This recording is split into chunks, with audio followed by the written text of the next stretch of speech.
नमस्कार, आदाब। मैं हूं आपके साथ जासमिन शर्मा और बात होगी अफगानिस्तान की, जहां 48 घंटे में 2 इतने बड़े भूकंप आए हैं कि जिसने अफगानिस्तान की धरती को बुरी तरह हिलाकर रख दिया है। जी हां, अफगानिस्तान में एक बार फिर से भूकंप से तबाही देखने को मिल रही है। धरती लगातार वहां पर कांप रही है और लोग डरे हुए हैं और सहमे हुए हैं और डर के साए में जीने को मजबूर हैं। बीते रविवार की रात नंगरहार प्रांत में आए भीषण भूकंप पहले ही हजारों जिंदगियां निगल चुका है और अब गुरुवार और शुक्रवार को लगातार महसूस किए गए झटकों ने दहशत और गहरी कर दी है। स्थानीय लोगों का कहना है कि ये ऐसा दौर है जब वो ना घरों में चैन से सो पा रहे हैं और ना बाहर। हर झटके के साथ उन्हें लगता है कि मौत एक बार फिर दस्तक दे रही है। गुरुवार की शुरुआत ही डरावनी रही। सुबह रेक्टर स्केल पर 4.8 तीव्रता का भूकंप दर्ज किया गया, जिसने लोगों को एक बार फिर से दहला दिया। दिन आगे बढ़ा तो रात 10:26 पर 5.8 की तीव्रता का भूकंप आया, जो बेहद शक्तिशाली था। लोग सड़कों पर निकल पड़े, मस्जिदों से अल्लाहू अकबर की आवाजें गूंजने लगीं और घरों में भगदड़ का माहौल बन गया। अभी लोग इस झटके से संभल भी नहीं पाए थे कि रात 11:58 पर एक और झटका आया, जिसकी तीव्रता 4.1 मापी गई। इसके बाद शुक्रवार तड़के 4.9 तीव्रता का भूकंप दर्ज किया गया।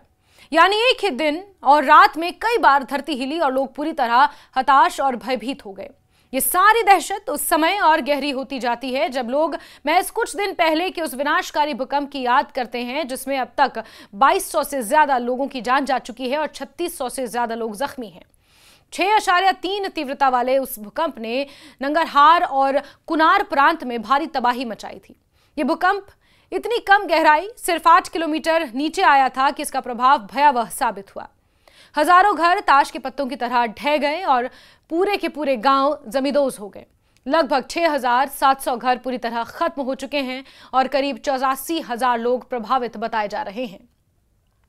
इनमें वो परिवार भी शामिल हैं जिन्होंने अपने परिजनों को खो दिया है और अब खुले आसमान के नीचे बेसहारा हैं। गुरुवार रात को आया 5.6 तीव्रता वाला भूकंप एक और झटका था, जिसने न सिर्फ अफगानिस्तान बल्कि पाकिस्तान के इस्लामाबाद, रावलपिंडी जैसे बड़े शहरों को भी हिला दिया। भारत के जम्मू कश्मीर, पंजाब और यहां तक कि दिल्ली एनसीआर में भी हल्के झटके महसूस किए गए। यानी ये आपदा केवल एक देश की नहीं बल्कि पूरे क्षेत्र की समस्या बन रही है।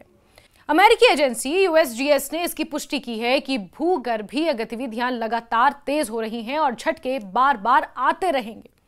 ये तथ्य लोगों के लिए और ज्यादा चिंता का सबब है।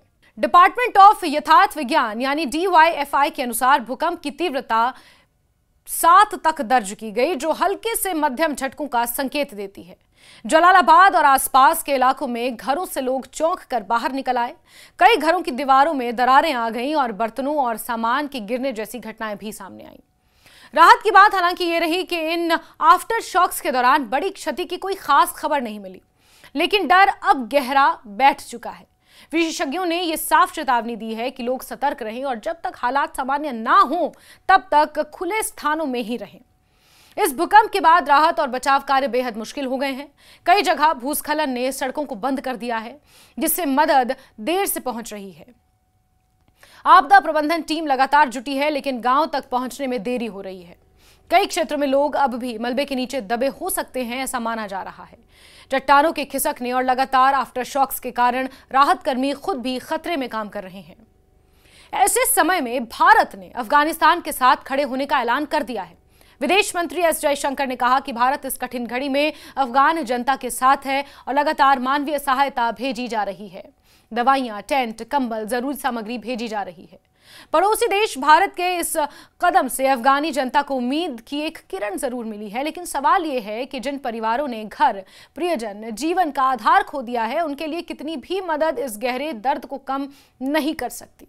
उत्तर और पूर्वी अफगानिस्तान के गांव अब मलबे का ढेर बन चुके हैं।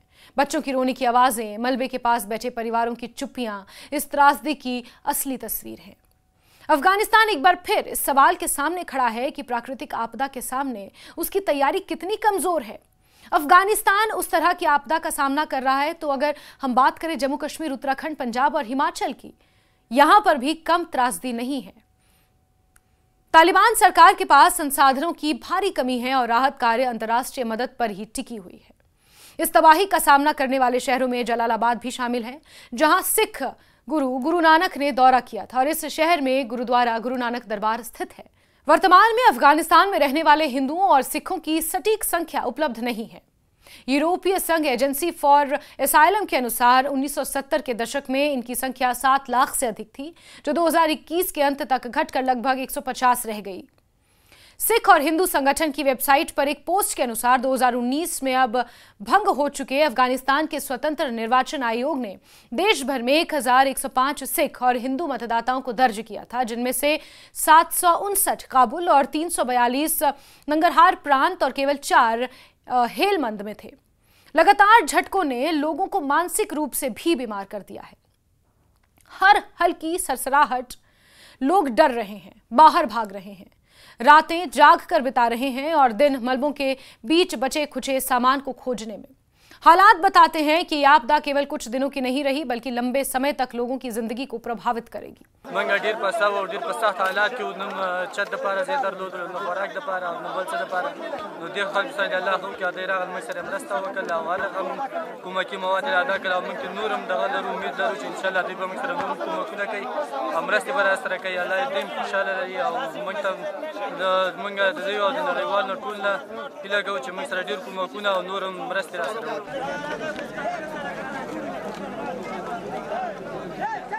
मंग ता जरूरत है और मंग द पर दगा जे की खो मंग नूर जनती दी ना गजे की वक्त दी और सबा बे खावर लांद की चमंग द पर यो जगे तइन की पे लांद आवारा की चतार से वसिदन हो हम सर को मग कुछ हम सर मिसाल द कोरोना बंदोबस्त ला लउश। अफगानिस्तान के इस त्रासदी ने साफ कर दिया है कि एशिया के इस पहाड़ी और भूकंप संवेदनशील इलाके में आपदाओं का खतरा हमेशा मंडराता है। पिछले भूकंप से जो जख्म मिले थे वो अभी भी भरे नहीं थे, लेकिन एक और सिलसिला शुरू हो चुका है। शायद यही वजह है कि लोग कह रहे हैं कि अब डर उनके जीवन का हिस्सा बन चुका है।